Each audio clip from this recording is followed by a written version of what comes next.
pantun rohani yuk bersama Rere di Salatiga. Berdasarkan bacaan hari ini, Kamis 11 Agustus 2022, peringatan Santa Clara Perawan. Dari Injil Matius bab 18 ayat 21 sampai bab 19 ayat 1.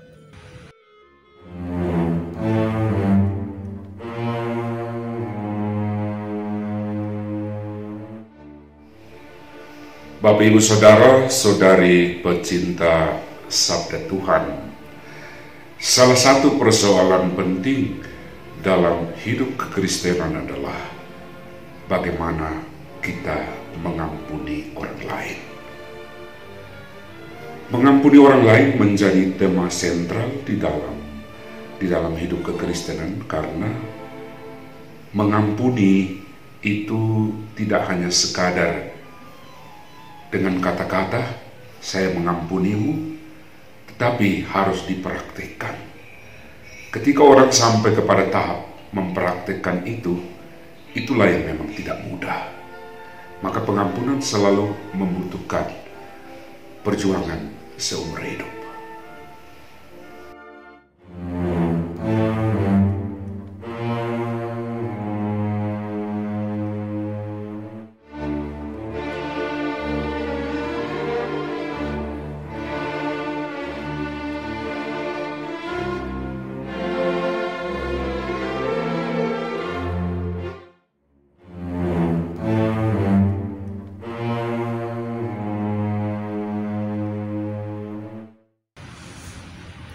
Punya buku harus segera membeli, tetapi membelinya harus di Bali. Pengampunan bukan sampai 7 kali, tapi 70 kali 7 kali.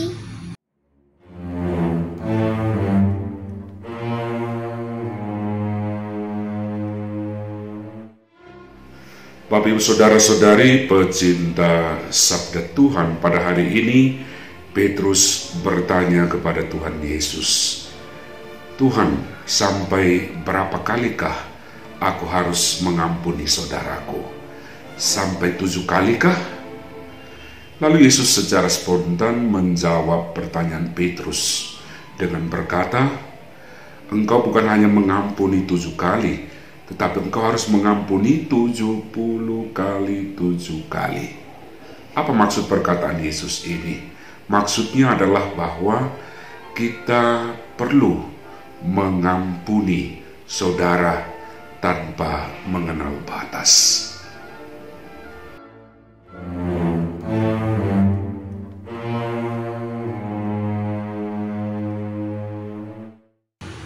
Membawanya harus perlahan-lahan, akan pecah kalau sedikit tertekan. Hati raja tergerak belas kasihan, seluruh hutang hambanya dibebaskan.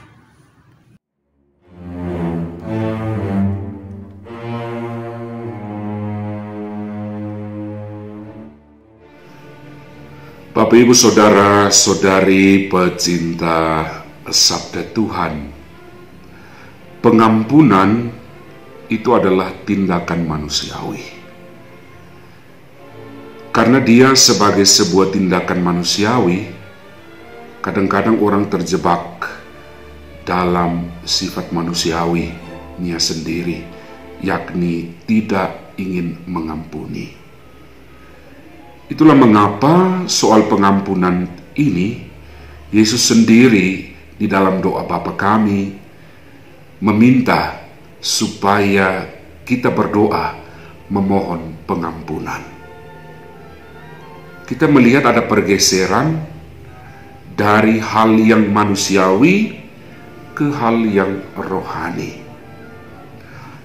dari hal yang insani ke hal yang kodrati. Bapak, Ibu, Saudara-saudari yang terkasih, pengampunan memang harus diangkat kepada hal yang kodrati, Untuk apa? Untuk kita menyadari secara sungguh bahwa pengampunan itu hanya terjadi ketika orang benar-benar membuka diri untuk pengampunan itu sendiri. Santo Fransiskus dari Assisi pernah berkata, ketika Anda mengampuni, pada saat itu juga Anda akan diampuni.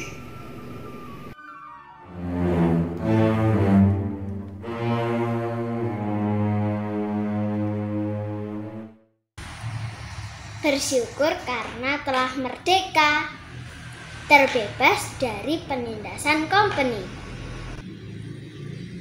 Demikian pun Bapamu akan murka bila kamu tidak saling mengampuni.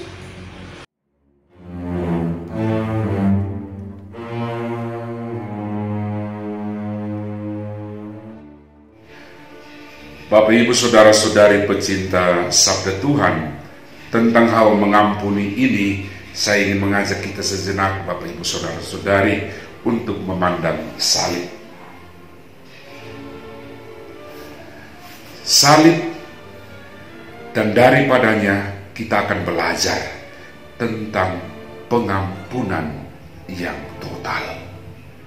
Yesus mati, rela disalibkan, tetapi di sana bukan akhir sebuah kematian yang tragis, tetapi di sana ada kisah pengampunan.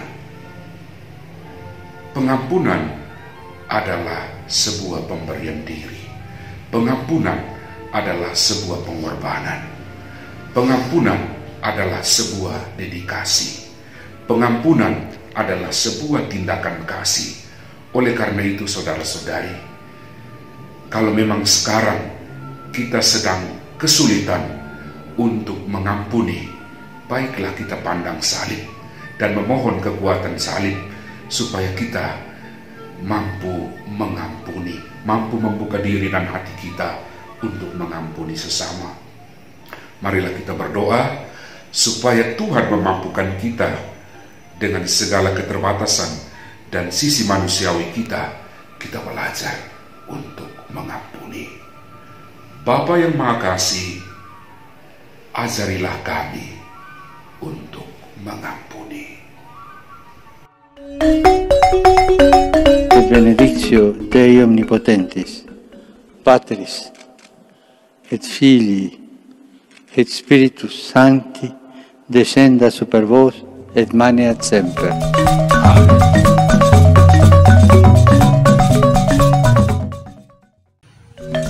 Semangat pagi! Selamat mengobarkan semangat pengampunan, karena kita pun tak luput dari dosa. Salam seroja berkah dalam terima kasih. Merdeka! Dadah!